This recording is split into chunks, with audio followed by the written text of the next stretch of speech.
E aí pessoal, tudo bem? Sejam bem-vindos ao Professor Faz Escola. Eu me chamo André Luiz e hoje nós iremos fazer as aulas 5 e 6 do livro Aprender Sempre, atividade 8, volume 1 das turmas dos sextos anos. Vamos lá? Nessa aula a gente vai falar sobre unidades de temperatura e massa.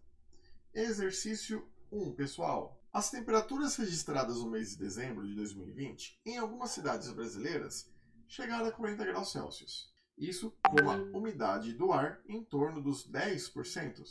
Para saciar a sede nesse calor, somente uma boa água de coco gelada, servida a 10 graus Celsius, direto no coco ou em garrafas de 400 ml. Além de refrescar, é um excelente repositor de nutrientes, já que apresenta 93% de água e o restante são açúcares, minerais, proteínas e, em menor quantidade, as gorduras e as vitaminas. Enquanto isso, nos estados mais ao norte dos Estados Unidos, a temperatura está mais amena. As noites podem fazer 59 graus Celsius, bem mais ameno que o calor escaldante do centro-oeste brasileiro. A essa temperatura, é possível apreciar um chocolate quente a 60 graus Celsius e assistir a um filmezinho de 3 horas sem reclamar. Pergunta-se, turma, qual é a temperatura registrada em algumas cidades do Brasil? Quando a gente vai querer saber sobre temperatura, a gente não deve deixar de olhar graus Celsius, pois no Brasil a gente utiliza o Celsius como uma medida de temperatura. Então, na resposta, colocaremos 40 graus Celsius. Já na B, em que unidade de temperatura ela foi registrada? Acabei de falar, pessoal. Celsius. É assim que se escreve. No texto foi citada a temperatura dos Estados Unidos. É mais amena, porém é de 59 graus F. Como isso é possível? Comente com seus colegas essa íntriga pergunta. Esse F, pessoal, é de Fahrenheit. Vocês podem notar aqui, eu acabei colocando aqui no nosso slide 3 termômetros, um em Celsius, outro em Fahrenheit e outro em Kelvin. E o que eu quero que vocês notem é o seguinte, quando for 0 graus Celsius, na temperatura Fahrenheit será 32. Então, em 32 graus Fahrenheit, a água congela.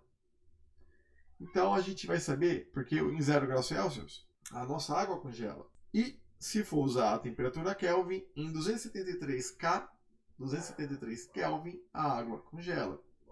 E aí a gente vai usar outra medida que é a seguinte. A 100 graus Celsius, a água evapora. A 212 graus Fahrenheit, a água evapora. E em 373 Kelvin, a água evapora. Então, alguns países do mundo, pessoal, utilizam unidades de temperaturas diferentes.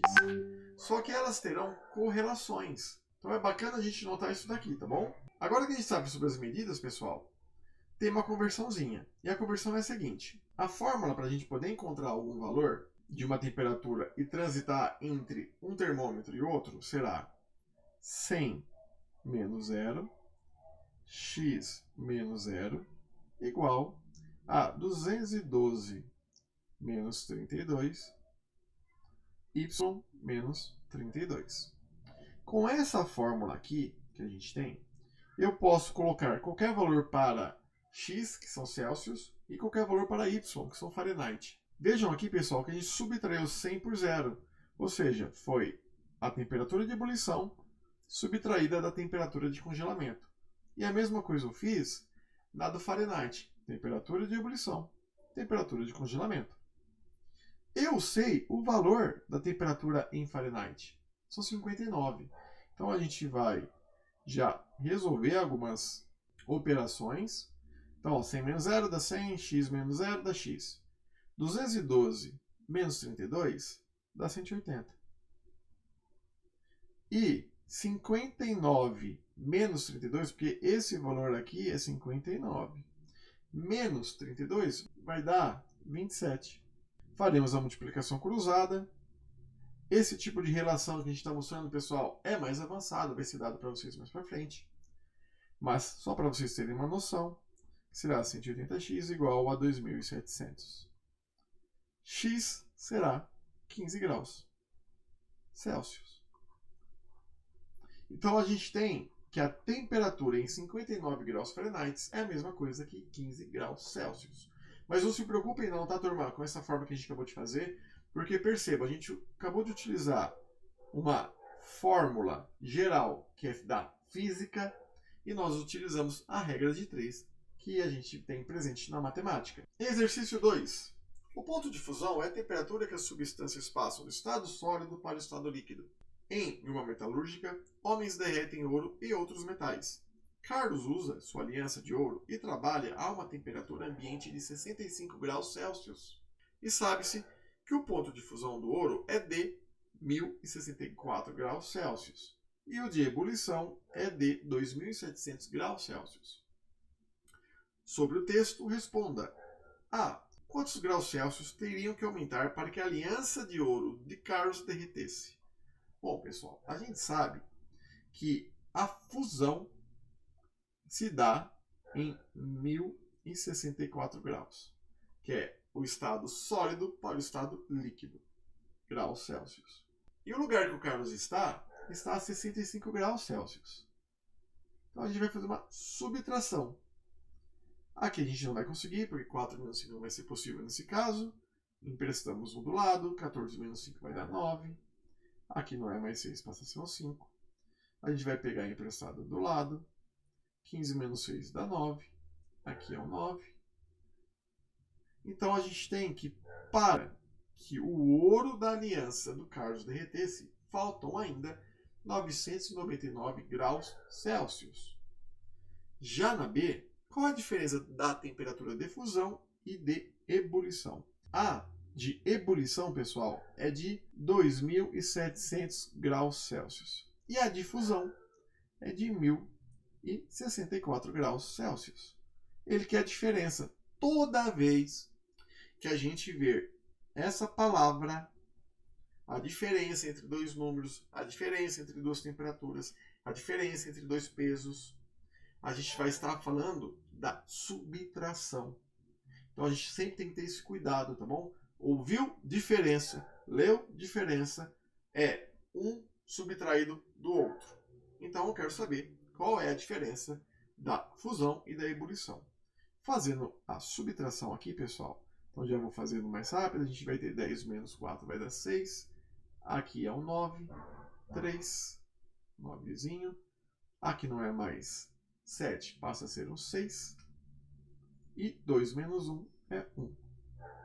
Então, a diferença da ebulição para a fusão será de 1636 graus Celsius. Exercício 3.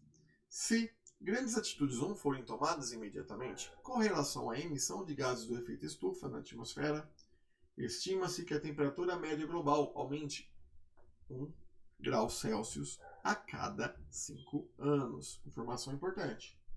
A temperatura média global é de 15 graus Celsius atualmente.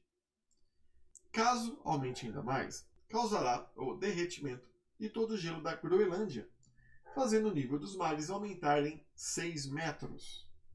Analisando o texto daqui a 10 anos, qual será a nova temperatura global, caso não seja tomada nenhuma iniciativa para diminuir a emissão de gases do efeito estufa na atmosfera? Pessoal, aqui a gente está vendo uma resolução que trata de um assunto muito sério, que é o caso do aquecimento global, mas vejam lá, aquela informação que destaquei, que a cada 5 anos aumenta um grau. Hoje, o grau são 15 graus Celsius, mas ele quer saber daqui 10 anos. E aí vem o que a pergunta fala, daqui a 10 anos. Pô, pessoal, se a cada 5 anos aumenta um grau Celsius, em 10 anos aumentarão 2 graus Celsius.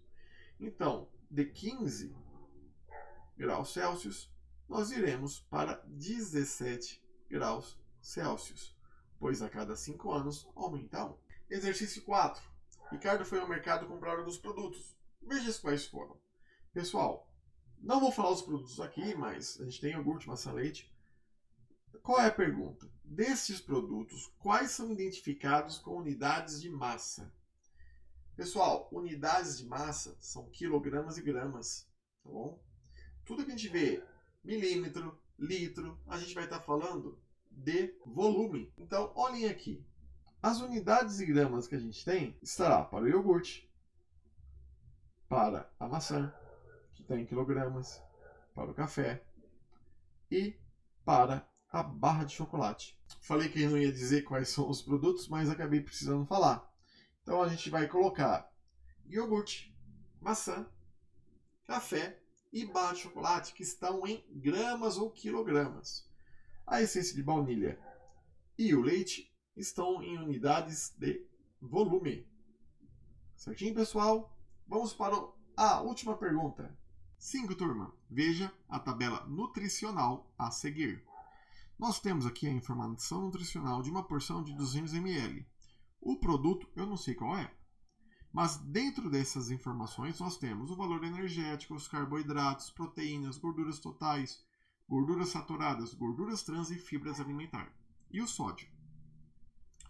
Aí na A, estão perguntando para a gente, sobre a tabela anterior, escreva as unidades de medida de massa que apareceram. Unidades de massa, pessoal, serão as gramas e a miligrama. Então, na resposta, a gente terá gramas e miligrama. E na B, qual o resultado da soma em miligramas de todos os valores das massas dos carboidratos, proteínas, gorduras totais, fibra alimentar e sódio? Então a gente vai converter a grama em miligrama. Uma coisa que a gente tem que ter em mente, pessoal, que é o seguinte: uma grama possui 1000 miligramas. Então vamos lá. Nós temos carboidratos, 23 gramas. Nós temos proteínas e gorduras totais, ambas com 1,2 grama. E aí nós temos fibra alimentar e o sódio. Fibra alimentar 1,4 gramas e o sódio 29 miligramas. Notem, o miligrama eu não vou converter, tá? Vou converter apenas as gramas.